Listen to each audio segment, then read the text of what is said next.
həkimlərin gecə yuxusuz qalmağına səbəb əsasən bu pasientlərdir.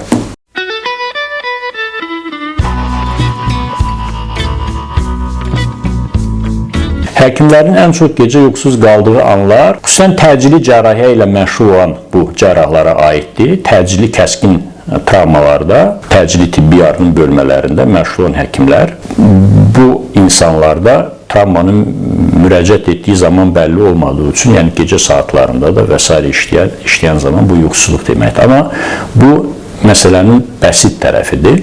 Bəzən həkimlərin gecə yuxusuzluğuna səbəb olan bir neçə gün öncə icra etdiyi ağır, kombinə olunmuş ağırlaşmaları ola biləcək, qanaxma təhlükəsi verə biləcək xəstələri 24 saat sənin izləmə məcburiyyətində qaldığın zamanlardır. Mən deyərdim ki, həkimlərin gecə yuxusuz qalmağına səbəb əsasən bu pasientlərdir.